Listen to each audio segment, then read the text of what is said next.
little weird to wake up after a Direct. You know that the next one is way out there, and it's that roller coaster with Nintendo that I talked about where you're up and then you're down and then you're up. But I have apologies, I have bones to pick, and I have really interesting updates and new presentations to talk to you all about today. So good morning, Mario, and good morning, Switch fans. Thanks so much for being a part of this with me. I really just want to, off the top, thank everybody new and old for sticking with me. I've done this for 13 years now. Lucky 13, my favorite number.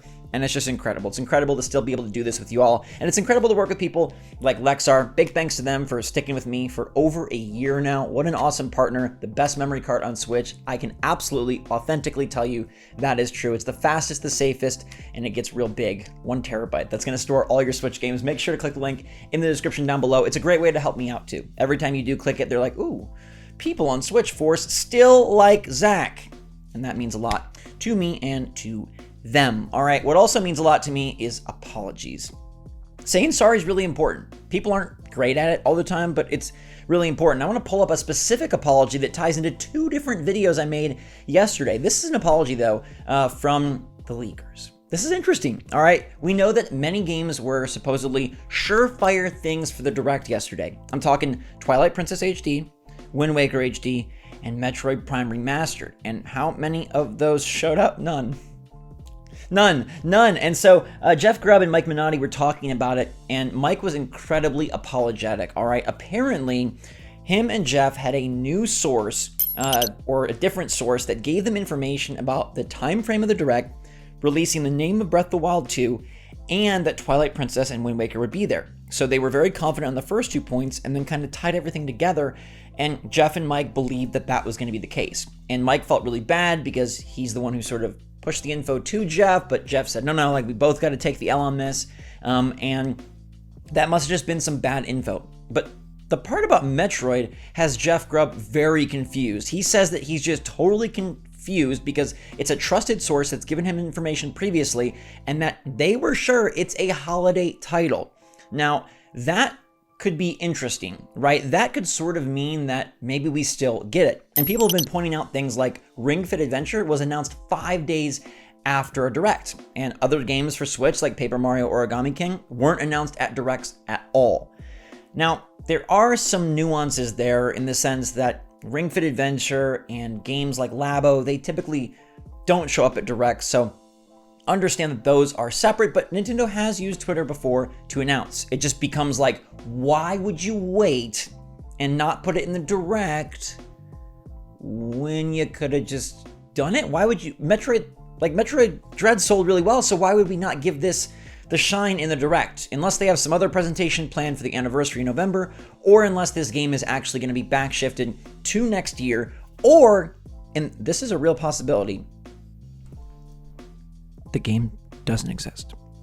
Maybe there's just been confusion with sources that Metroid Prime 4 work and Metroid Prime Remaster and the reboot, because they, remember, restarted sort of development and ideas on Metroid Prime 4. Like, maybe that's all just gotten all convoluted, blended together, cornucopiaed into a mess of ideas and leaks, and we don't really know. But just want to let you know, like, good on Jeff, good on Mike for owning up to it. They could have been like, we didn't promise it, which they didn't, but I do like that they addressed it and talked about it. And now I want to talk to you about something that is messed up to me, okay? Kirby Return to Dreamland Deluxe. It's the Wii port. The pre-orders went up. This game's coming out February 24th. All right, the year is starting off great. The good part of this is that we got Fire Emblem Engage with VTuber hair. We've got Octopath Traveler 2 in February, and then we got Kirby in February, even though I don't really like the art style. But the issue here is that Kirby Return to Dreamland, a Wii port, is 60 bones. 60. Now, I want to put this in perspective for you. Nintendo's brand new WarioWare game was 50, and the upcoming just revealed Assassin's Creed Mirage, set in Baghdad, back to sort of the Assassin's Creed that we really want. They're somehow giving us a discount, and that game is $50. So big, gorgeous cutscene, amazing environment, big city, explorative Assassin's Creed Mirage is 50. WarioWare brand new game is 50. Kirby going back to Dreamland, the second go back, because he already went back on Wii, is $60, and I just don't like that. I understand that Nintendo IP and Nintendo characters are heavily valued, and Nintendo doesn't really dare messing with that formula. But they do, because they just put a Kirby game up on the eShop for 15 bucks. They just put a Kirby game up for cheaper, for a quarter of the price. So why is this 60? Nintendo has experimented with pricing this generation more than before. They don't need to charge 60 for this. It should not be $60. And this reeks of the same sort of dilemma and debacle we had when they were bringing Wii U games to the Switch with a price hike. It's not necessary, it's not fan-friendly, and I don't condone it, like it, or want to buy it. I just don't, and I'd love to know what you think. If you're a big Kirby fan, you're still gonna get it. If you're a Switch owner, do you want to make a point and say we shouldn't buy this thing? The Wii is over a decade old. The Wii is not Nintendo's recent system, it's back there. I think that they should be giving us a break, and I think we see a lot of games come back from past generations and come in at a nice mid-tier price point, and it feels fine. The recent Pac-Man was a mid-tier price point, but not Kirby. I get that it's Nintendo, but 60 is too much for that game. Please agree. I'm ready to disagree with a whole lot of people, and I still stand by this, all right? Look, I had to go on the run, I got in trouble, I almost got arrested for it, but I still think Sonic Frontiers doesn't look all that grand. And people have been sending me the TGS trailer because it features Super Sonic, saying, oh my god, the Tokyo Game Show reveal is awesome. And I just have to say, honestly, no ill intent, not trying to throw shade, the song is goofy as heck in the background, and when they say that you get to master Sonic's powerful abilities, they show pre-rendered cutscenes of Sonic getting thrown against a wall. That's all I have to say. The jokes write themselves. All right, let's talk about something that is not a joke, which is The Sims 4 going free. Now, what's interesting here is The Sims 4 really does belong on Switch, and it's not there, but yet on October 18th, the game is going to be free. The game has been out for 8 years, and games like Mario Kart 8 have been out even longer. We talk about Nintendo pricing, but it would be great if Nintendo one day would adopt something like this, a game that has a lot of DLC, because Sims 4 has like 50 DLC packs that you can buy, utilizing a free-to-play nature after they feel like they've milked all the sales, and now they can just spread DLC, still make some coin, but build the brand and build the identity and IP.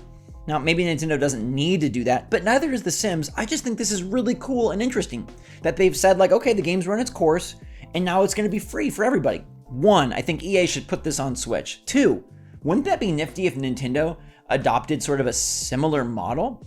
If they ever decided, like, hey, you know, Mario Kart's been out for a while, we got the course booster pass, let's make the base game free. They won't do that because, again, they value their IP more than anybody. But it's just interesting to see how different publishers, different IP, different brands operate. And if you want to pick up Sims 4 on PC or Xbox or anywhere not Switch, you can do that. But EA, man, chop chop. Let's get going on Switch. We need more games on Switch. If you are excited for something that is coming to Switch, Octopath Traveler 2, which, good golly, look beautiful. I can see it with my eyes closed right now. That is some hot 2D HD 2D. And on September 17th, which is this Saturday at 1 a.m. Pacific, 4 a.m. Eastern, there's going to be an hour-long live stream taking a deeper dive into the game. Now, that is some weird timing, and I will not be getting up for that, nor will I be staying up. It is time for Papa Zach to get a little rest after the direct and those 5 a.m. wake-ups. But if you're interested, they're going to show a bunch more of the game. It's part of Tokyo Game Show, and I'm sure that Square Enix will have this recorded and it'll go up on YouTube. So if you don't catch the live stream in the middle of the night, then you can watch it later and find out more about a February release. And just a little bit more sort of the Metroid Prime thing. You know, there was a tease of maybe Metroid Prime on Nintendo Switch Online. The player profile was using an icon. That seemed odd. There's also the notion that Octopath is February and Kirby is February, but not March. So those games are being smushed into February. Maybe March is being left available. Could it be for new hardware? Could it be for Metroid Prime Remastered? Could it be just completely unrelated? I don't know. But I want to put those thoughts in your brain as we look ahead and begin to discuss 2023 and the lineup that moves us towards Tears of the Kingdom. Tears of the Kingdom. Tears of the Kingdom. Tears of the Kingdom. This is what's going through my mind all day since nobody spoke it in the Nintendo trailer. We have never heard a Nintendo employee or anyone in the game actually read that title. And while I 99.9% believe it's Tears of the Kingdom, 0.1% thinks it's tears. All right, thanks so much for watching, everybody. Have a fantastic rest of your day. Love you lots. Stay safe, stay healthy, stay happy, stay positive out there. Until tomorrow, SwitchForce out.